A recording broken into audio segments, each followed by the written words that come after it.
My name is Lana Sheffield, and for most of my life, my family treated my accomplishments like background noise. A few weeks ago, I decided to test that one last time. I dropped a message into our family group chat saying I'd been invited to receive a national award, that the ceremony would be broadcast live, and that it would mean a lot if they showed up or at least tuned in. I watched the typing bubble flicker, bracing myself. My sister answered first. She laughed at the text, called it a stupid award, and said she was going to a concert instead. A moment later, my mom chimed in. Then my dad added the line that stuck with me. Don't blame us if we don't go, like my biggest night was some optional errand I was trying to guilt them into. I read their messages twice. I didn't argue, didn't explain what the award actually was, didn't tell them who would be in that room or how many people would be watching. I just smiled, typed a single word, "All right," and put my phone face down on the table. That decision changed everything. The night of the ceremony, their concert tickets didn't stop what happened next. While they were screaming along to songs, my name was being read out on live television, my face filling the screens above their heads, and suddenly, everyone around them knew exactly who I was, long before my own family really did. Before I tell you what he said, and what happened after I walked out, tell me, what time is it for you right now? And where are you watching from? I'm curious to see how far this story will travel. Understand how all of this could happen.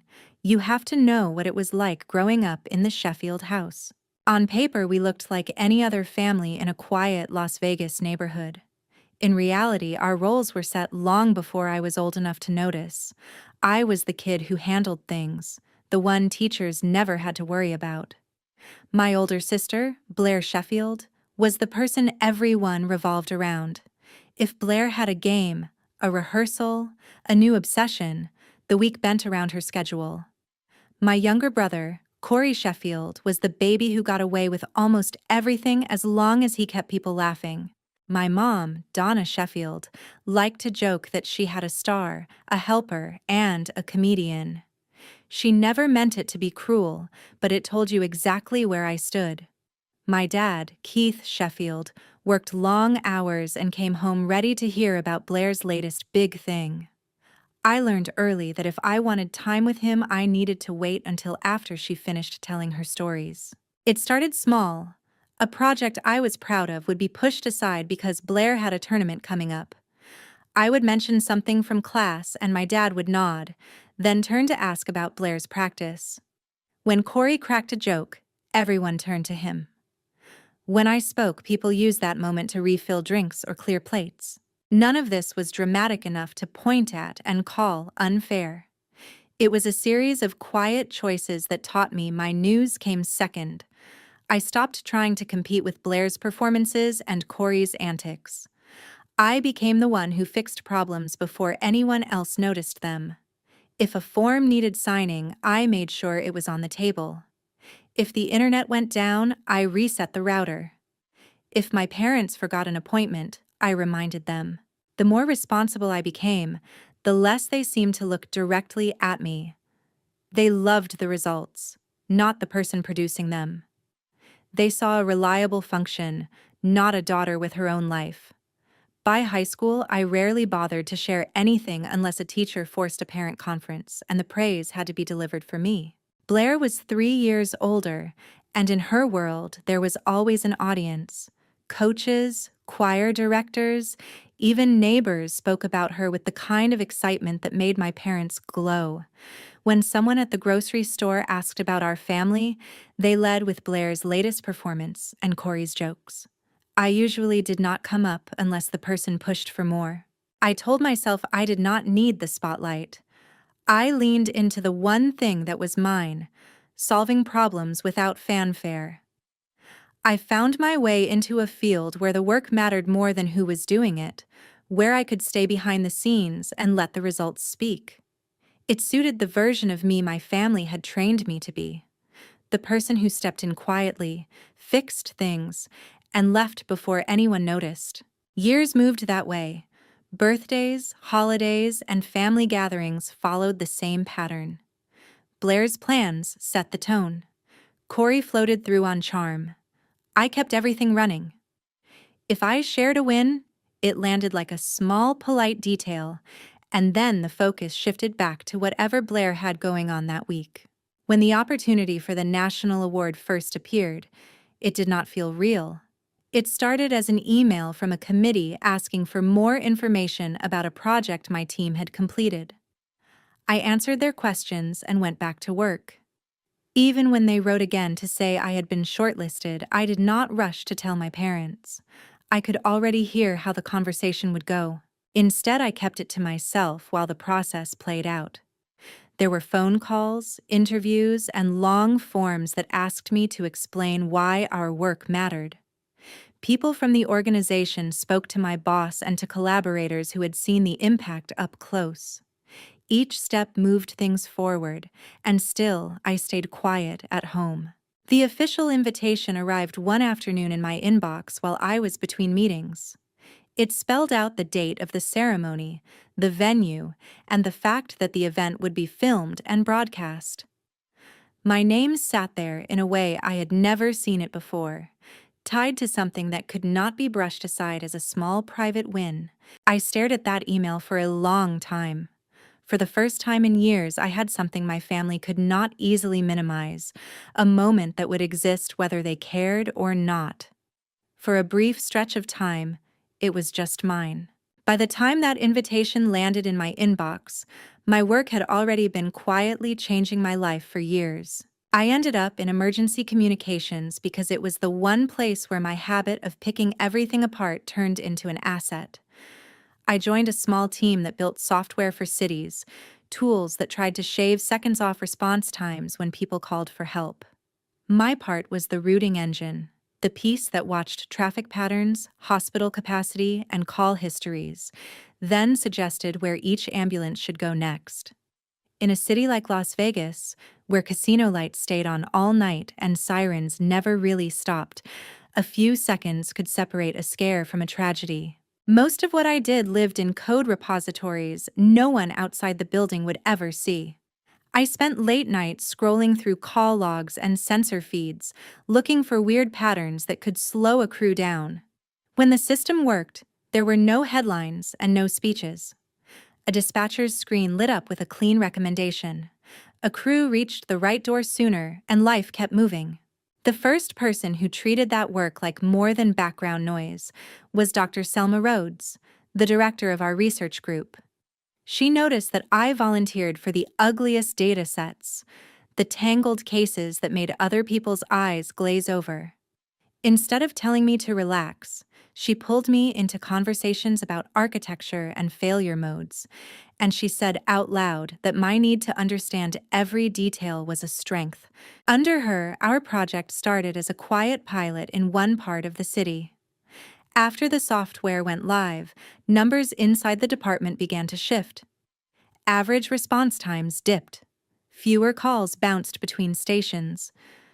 Dispatchers sent short notes after rough weekends saying they felt less helpless. We read every message, fixed what was broken, and rolled the system out a little farther each quarter until our maps covered the whole valley. The nomination for the award came from outside our office. A regional coordinator pulled data from the past year, built charts showing how many people had reached care faster, and sent the whole packet to a national committee that tracked public safety innovations. I did not know my name was even in the conversation until Selma asked me to step into a conference room one afternoon and close the door. She told me the committee wanted to talk to the person who had designed the core of the routing engine and that every arrow in their documents pointed to me. There would be interviews, she said, and a long review process I would mostly hear about secondhand. I felt the familiar urge to wave it off.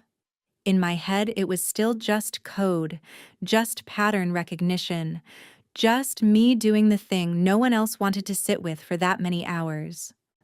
Selma would not let me stay there.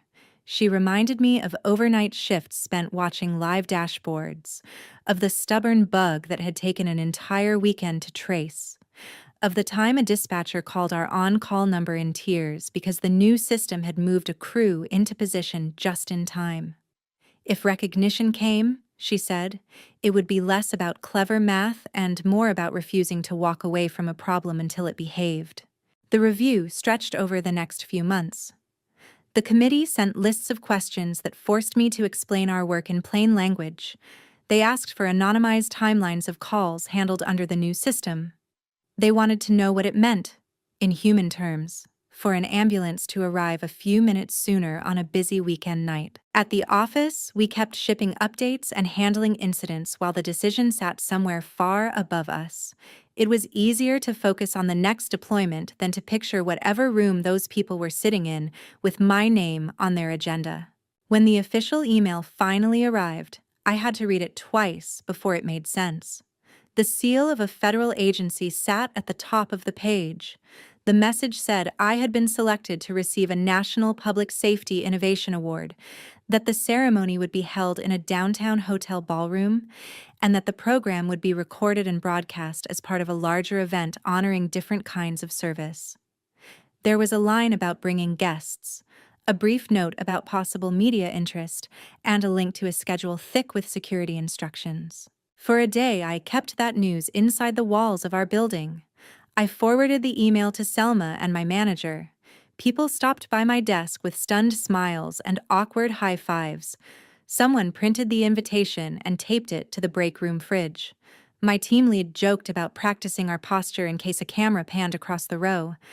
Selma squeezed my shoulder and said quietly that the award did not change who I was. It just meant other people were finally being forced to see what I had been doing in plain sight. It was only that night, when I sat alone at my kitchen table with the information packet spread out in front of me, that the section about guests stopped feeling theoretical. In the middle of the page was a simple sentence: "You may invite up to 4 family members or friends." I stared at those words long enough for the ice in my drink to melt. I pictured empty chairs in the row reserved under my name. I pictured my parents and Blair under the neon glow of the Strip, completely unaware of what was happening across town. Part of me wanted to keep the whole thing to myself, the way I had treated every other win that did not fit neatly into their idea of a big deal. Another part of me, the smallest and angriest one, wanted them to see this whether they understood it or not. By the time the sky over the desert had gone fully dark, I had made up my mind. I opened our family chat, wrote out a careful invitation, and sent it before I could shrink it into something they could ignore. The night of the ceremony arrived faster than I expected. By late afternoon, I was in a hotel room downtown, standing in front of a full-length mirror while a stylist pinned the last edge of a dark dress into place. The invitation had called for formal wear, the kind of polished look I usually only saw in news segments and fundraising galas. Under the soft lights of the room, I looked like a version of myself I barely recognized, someone people might actually stop and stare at for a moment before moving on. Downstairs, the event was already unfolding. Security badges, check-in tables, and printed programs turned the lobby into a controlled maze. Staff members in headsets moved between clusters of guests. Each person there represented a category of service: public health, education, infrastructure, emergency response. My name sat in the middle section of the program, tucked between people I had only ever read about in briefings. I moved through the motions the way the organizers had taught us during rehearsal. Meet the coordinator. Hand over your phone for a few minutes while they confirm your details. Pose for a quick photo in front of a banner with too many logos. Accept a badge with your name and the word honoree under it. Follow a staff member into the ballroom where cameras waited on silent tripods. The room felt unreal. Round tables filled the floor, each one marked with small cards. A low stage ran along the far wall with a simple podium at its center. Overhead, 3 large screens hung like extra walls, ready to display names, footage, and the live feed the organizers kept talking about. I knew one of those screens would hold my face later. I also knew exactly who would not be in the rows beneath it. Our section sat near the middle of the room. Selma joined me there, a steady presence in a plain black suit, unfazed by the glitter around us. Members of my team filtered in with wide eyes, squeezing my hand or bumping my shoulder as they took their seats. For a few quiet minutes, the noise of the room faded. All I felt was the weight of the moment pressing in from every side. The program began with speeches from officials who had made this kind of stage their second home. They talked about service, sacrifice, and the invisible work that kept cities functioning. I listened, half present, half somewhere else. I tried not to picture my parents and Blair stepping through the doors, tried not to imagine them sliding into the empty seats beside my colleagues. I had sent the message. They had made their choice. Tonight was not about the empty chairs. When the category for emergency services came up, my attention snapped back into the room. A short video played on the screens, showing dispatchers at consoles, crews weaving through traffic, satellite images of city grids at night. A narrator explained what our software did in broad, careful strokes. They mentioned my name once, clean and neutral, and I felt Selma's elbow brush mine. Then the host read from the card in his hand, describing a routing system that has shortened average ambulance response times across the Las Vegas Valley. There was a line about lives reached sooner, about how seconds mattered when people dialed for help. Finally, he said my full name and asked me to come to the stage. Walking to the podium felt like moving underwater. Applause rose and blurred into one sound. The stage lights erased the edges of the crowd, leaving only shapes and flashes. I accepted a glass plaque that caught the light and a handshake from a person whose title I knew, but whose face did not feel entirely real. A photographer captured the angle where I smiled, without quite believing any of it was happening. Somewhere in the back of my mind, a smaller scene played out. I could almost see my family at the concert venue across town, already in their seats while the band finished a song. I imagined the concourse screens cycling through advertisements and then, briefly, a news segment about the event I was standing in. I pictured my own face appearing between beer commercials and tour dates, my name printed along the bottom of a feed they had not bothered to ask about. After I stepped away from the podium and returned to the table, the rest of the program continued around me like a film I had already seen. More names, more applause, more stories of work that usually stayed out of sight. My phone, silent in my bag, buzzed once with a notification as it picked up the building's signal again. Somewhere else in the city, another set of screens flickered, and my family finally saw the thing they had been too busy to attend. After the program ended and the cameras powered down, the ballroom emptied into soft echoes and clinking glassware. I collected my phone from the check-in table and felt it vibrate non-stop in my hand, the screen lighting up with a backlog of notifications that stacked faster than I could clear them. Most of the alerts were what I expected. Messages from co-workers, emails from city officials, a long thread from our operations channel where someone had dropped a blurry screenshot of me on stage. Buried underneath those were dozens of missed calls from the same 4 numbers and a flood of unread texts in the family thread. The timestamp on the first burst lined up perfectly with the hour the concert would have taken a break. I opened the chat and let the scroll bar jump. At the top sat my invitation, quiet and small. Under it, the reply where my sister had dismissed the award like a pointless errand, and my parents had sided with her. Below that, the tone shifted hard. My mom's messages ran in anxious blocks, talking about giant screens over the arena and people turning to stare when my name appeared. My dad had written about strangers asking if they were related to me, added comments about how proud they felt, how unbelievable it all was. Blair's texts were shorter, clipped, full of exclamation marks that made everything look like a performance for an invisible crowd. I read each message slowly. They described the noise in the venue when the clip from the ceremony appeared. the way nearby fans had tried to take photos of the broadcast, the questions that followed when the caption under my image spelled out my job title. No one mentioned the fact that they had chosen a concert over being in the room. They wrote about shock and pride and disbelief, as if the only thing that mattered was how dramatic the reveal had been. For a moment, an old reflex flared, the instinct to smooth things over and make everyone feel better. I could almost hear myself typing out reassurances, explaining the project in simple terms, shifting the focus away from what they had done and toward how exciting the future looked. My thumbs hovered above the keyboard while that version of the conversation played out in my head. Instead, I locked the screen and lowered the phone. My team was waiting back at the table, caught between celebration and the tiredness that follows a long campaign. Selma lifted an eyebrow when she saw my face and my grip on the device.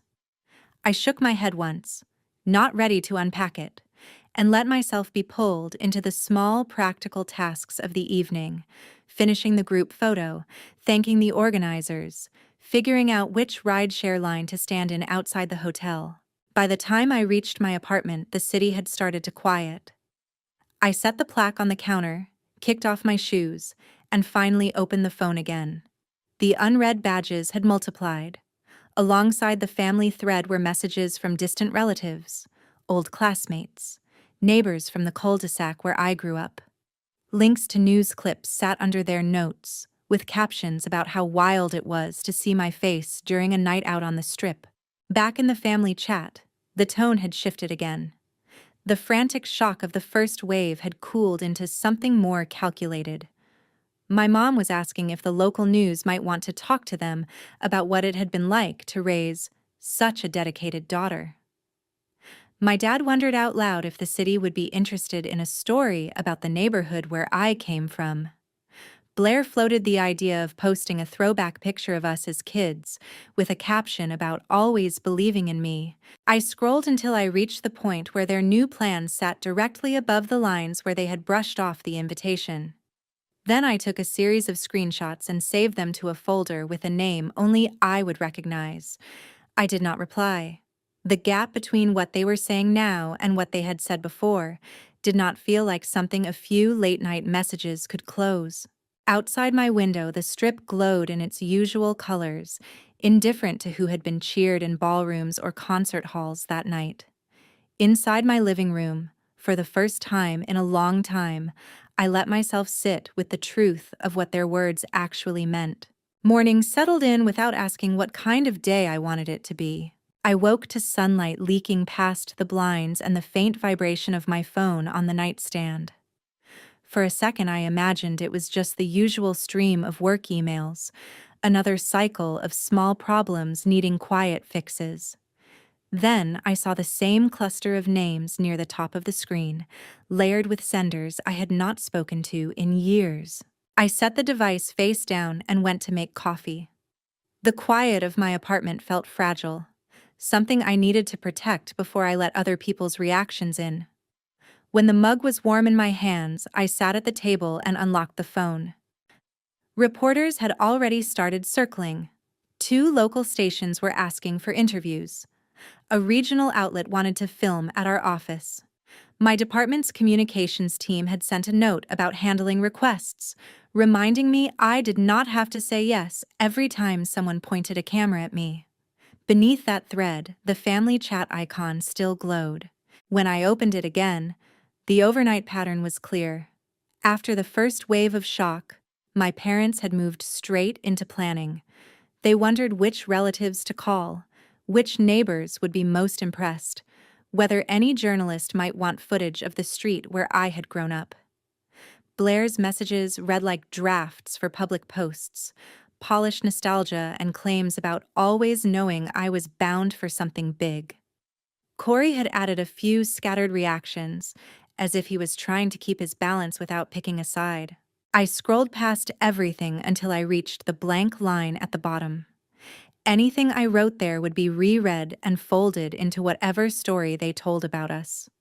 The difference now was that I finally understood I had a say in how much access they got to the version of me the world had just met. I typed slowly, checking each line before I let it stand. I kept the message short. I acknowledged that the ceremony had been a big moment.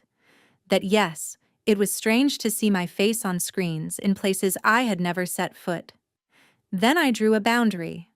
I said I did not want interviews framed around our home life, that I would not participate in features about my childhood, that any story I agreed to tell would focus on the work and on the people who depended on it.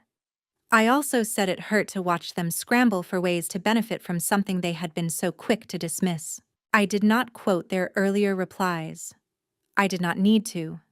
They were there in the scroll history, and the people most determined to ignore them were the ones who had typed them. I finished by asking them not to contact my coworkers or anyone from the department, and by saying that if a reporter approached them, I hoped they would choose honesty over image. When I hit send, the typing indicator appeared almost immediately. For a few seconds it flickered on and off, as if no one could quite decide who should speak first. Eventually, my mom's reply arrived in a tight block of text that tried to cover every angle at once. She insisted they were just excited, that they were proud in their own way, that I was overthinking as usual. My dad's response came next. More clipped. He wrote that I should not tell them how to talk about their own daughter, that they had sacrificed plenty over the years, that he did not appreciate being made to feel like a villain on a night that should have been a celebration. Blair did not send a paragraph. She fired off a few messages instead, each one sharper than the last, accusing me of being ungrateful, of trying to embarrass them, of acting as if I had raised myself. Their words landed with less force than they might have even a year earlier. Instead of reshaping my sense of what had happened, they sounded like echoes from a room I had already stepped out of. I read them, waited to see if any part of me wanted to jump back into the familiar argument about who had done what for whom, and felt only a tired kind of clarity. I closed the chat without replying and opened the email from our communications team again. They had attached a short media guide about boundaries and not feeling obligated to share details that made me uneasy. Near the end was a line about how the people closest to us could sometimes be the least prepared for public attention, and how it was okay to enforce distance. Looking at those words, I realized I did not have to wait for anything to change. Distance was not a punishment here. It was a set of coordinates I could choose for myself. I went back to the family thread one last time and muted it for a full year. Then I opened the individual conversation windows one by one and switched their alerts off as well. The messages would still arrive if they sent them, but my home would stay quiet unless I decided otherwise. The weeks that followed did not feel like a victory lap. They felt like a reset.